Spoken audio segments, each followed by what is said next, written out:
कहानी है सास और बहू के बीच। सासू माँ गंवार थी, ज़्यादा पढ़ी लिखी नहीं थी, पर उसकी बहू ज़्यादा पढ़ी लिखी थी। और ये सास अपनी बहू की तरह बनना चाहती है। बहू की तरह पढ़ना लिखना बैठना उठना, उसकी तरह बातें करना, हर बात पर उसकी तैर तरीके माना, यही उसकी शौक है। बहू अपनी सासू माँ से कहती है, अच्छा मॉम जी, मैं ऑफिस चलती हूँ। अरे बहू, मॉम जी नहीं माँ जी कहते हैं। अरे मॉम जी, माँ जी गवार लोग कहते हैं, पर मॉम जी पढ़ी लिखी बहू कहते हैं। तो मॉम जी क्या कहते हैं? अच्छा मॉम। हाँ गुड। ओ क्या है ना बहू, गुड़ तो हमारे घर नहीं है, गुड़ खत्म हो गए हैं कब के। अरे माँ जी, गुड मतलब गुड, बहुत अच्छा। अच्छा अच्छा अच्छा, गुड मतलब अच्छा अच्छा अच्छा, मुझे तो पता नहीं है। बहू हर बात पर अपनी सासू माँ को ये जताना चाहती है कि वो गवार है, शुद्ध गवार। पर सास सोचती है कि काश वो बहू की तरह पढ़ी लिखी होती, की तरह बातें करती। वो बहू को देखकर हर बात पर समझने की कोशिश करती है कि पढ़ी लिखी लोगों की रवैया कैसी होती है। और एक तरफ बहू इसी का तो फायदा उठाती है। अगले दिन कमला, उनकी पड़ोसन, उनके घर आ पहुंची। उनको देखकर सुषमा जी बहुत खुश हो गए। अरे कमला, आओ आओ, मैं तो अभी तुम्हारे बारे में सोच रही थी, आओ बैठो। ये दोनों सहेली बहुत हंस हंस कर बात कर रहे थे। वहाँ से कमला चली जाती है। उसके बाद सुषमा जी की बहू आ पहुँचती है। अरे माँ जी, ऐसे जोर जोर से हंस हंस कर कोई बात करता है क्या? अरे वो क्या है ना बहू, वो कमला है ना, मेरी अच्छी सहेली। हमारे तो 40 साल के लेकर ये पड़ोसन है। से बात करके ना मेरा दिल हल्का हो जाता है। हाँ मॉम जी, वो तो ठीक है, पर मैं कह रही थी कि ऐसे जोर जोर से हंस हंस कर बात करना अच्छा नहीं लगता, कि लोगों की ऐसी आदतें नहीं होती। क्या है ना मॉम जी, गवारों की तरह चिल्लाना लग रही थी। हाँ अच्छा बहू, आगे से ध्यान रखूंगी। देखिए माँ जी, किसी के साथ बैठकर अपने घर की बात करना और दूसरे घर की बात सुनना, ये पढ़ी लिखी लोगों की आदत नहीं है। सास को तो बहू की बात बहुत अच्छी लगती है। वो सोचती है हाँ बहू तो पढ़ी लिखी है, जो कह रही है सही कह रही है। अच्छा बहू, मैं एक बात सोच रही थी। मैं सोच रही थी कि मैं भी पढ़ाई लिखाई शुरू कर दूँ। वो क्या है ना, तू भी कितना बताएगी। हाँ मॉम जी, पढ़ना लिखना तो ज़रूरी है। देखिए मॉम जी, आप तो पढ़ी लिखी ही हैं, और आगे चलकर हर बात पर तौर तरीके सीखना आपको ज़्यादा टाइम नहीं लगेगा। अरे बहू, मुझे ना ये जो आजकल स्टाइल मारकर जो बात करते हैं ना, उसी औरतें की तरह सीखना है। फिर सास बहुत खुश हो जाती है कि अब वो पढ़ना लिखना शुरू कर देगी। वो तो हर रोज काम पर जाती है, फिर रात को लौटकर खाती पीती है और सो जाती है, और घर में कमाई पैसे की रौब दिखाती है। फिर एक दिन वही पड़ोसन कमला देवी सुषमा जी के घर आती हैं। अरे क्या बात है सुषमा, मेरी इस उम्र में पढ़ाई लिखाई करना। अरे क्या है ना कमला, तू तो मुझे 40 साल से जानती है। अब इस घर पर ब्याह होकर आई थी, क्या उम्र थी मेरी की जिम्मेदारी, बच्चे संभालना, इसी से तो समय ही निकल गया। कर भी मैं आगे ज़्यादा पढ़ लिख नहीं पाई, लिए आजकल की स्टाइल वाली औरतों की तरह जो बातें करना, तौर तरीके सीखना, ये मुझसे नहीं होता है। मैं चाहती तो पढ़ाई लिखाई और भी कर पाती, पर क्या करूं, कमाने वाली बहू है, बेटे भी कमाता है, दोनों फिर दफ्तर चले जाते हैं। सुबह से लेकर शाम तक घर की सफाई, खाना बनाना, सारा काम मेरे ऊपर जिम्मेदारी है। इसलिए मैं चाहकर भी ज़्यादा भी नहीं पढ़ लिख पाई। हाँ तू ठीक ही कह रही है, वही तो, देख, तेरा बेटा कमाने वाला है और तेरा बहू भी।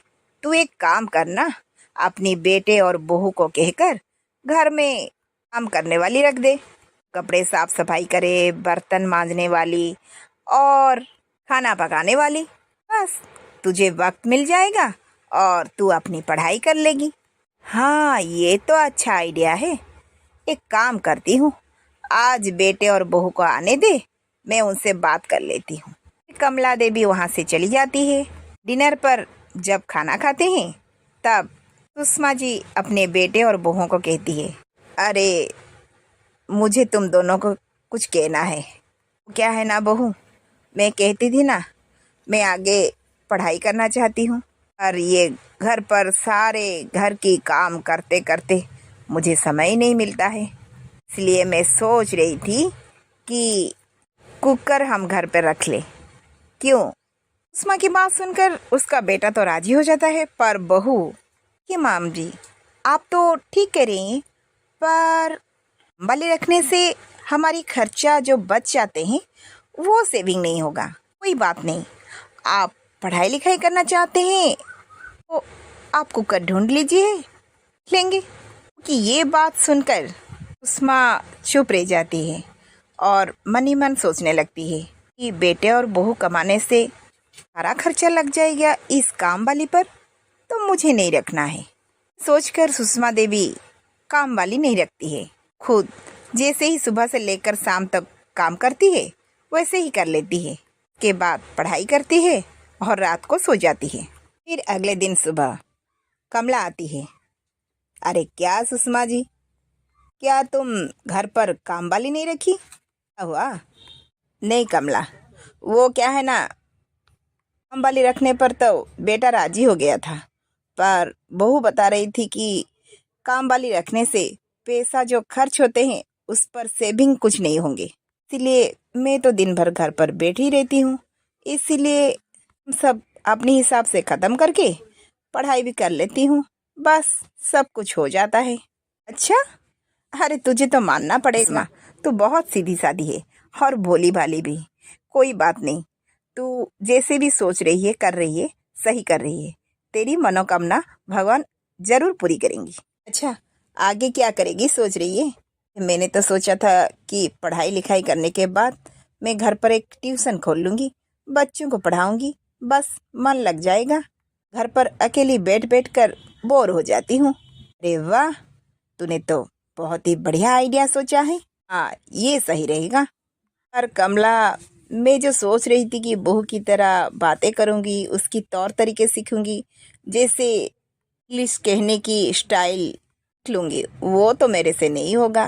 पर पढ़ाई लिखाई कर कर ये ट्यूशन क्लासेस खोलकर मैं को सेटल तो कर लूँगी।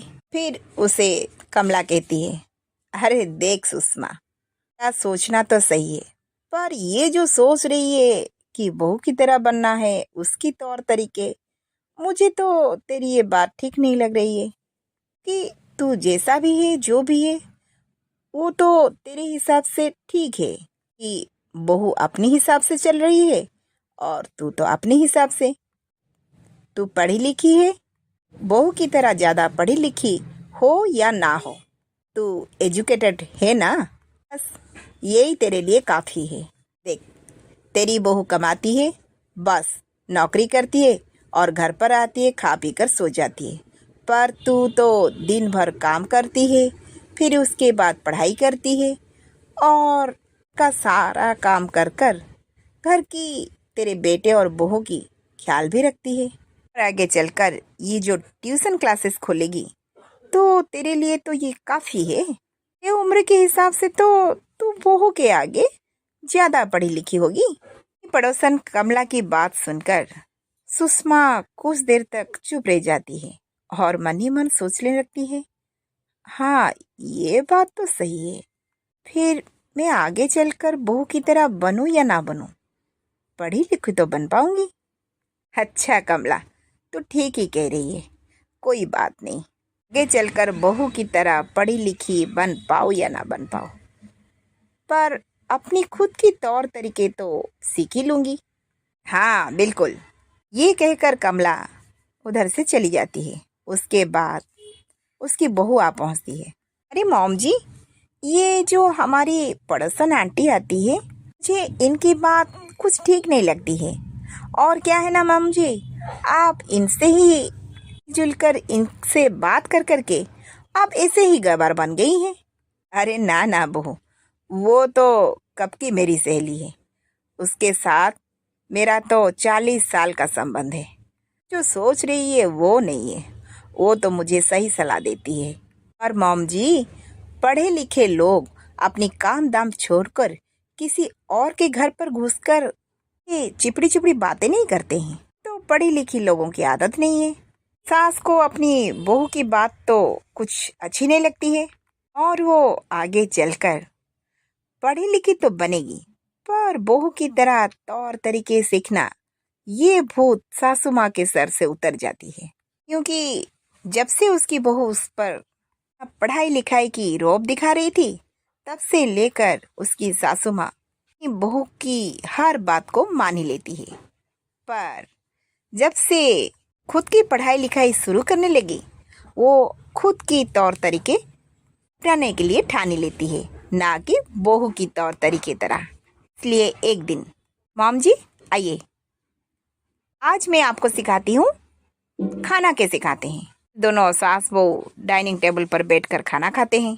अरे ये क्या मॉम जी, आप हाथ से खाना खा रही हैं? पढ़ी लिखी औरतें तो चम्मच से खाना खाती हैं, स्टाइल से। पर बहू हाथ से खाना खाने से पेट भरता है। बहू देख रही थी कि उसकी सास उसकी बात पर इतना इंटरेस्ट नहीं ले रही है। अरे बहू रहने दे, ये स्टाइल वाली तौर तरीके नहीं सीखना है। एक बहू, पढ़ी लिखी औरतें क्या करती है क्या नहीं कहती है ये मुझे नहीं जानना है, पर मैं तो ये जानती हूँ कि साइंस ये कहती है हाथ से खाना खाने से, चबा चबा कर खाना खाने से खाना की पाचक प्रक्रिया अच्छी सी होती है और पोषण शक्ति ज़्यादा बढ़ती है कि चम्मच से खाना खाने से होती है। वाह मॉम जी, आप तो जैसे पढ़ी लिखी औरतें की तरह साइंस की बातें करने लगी।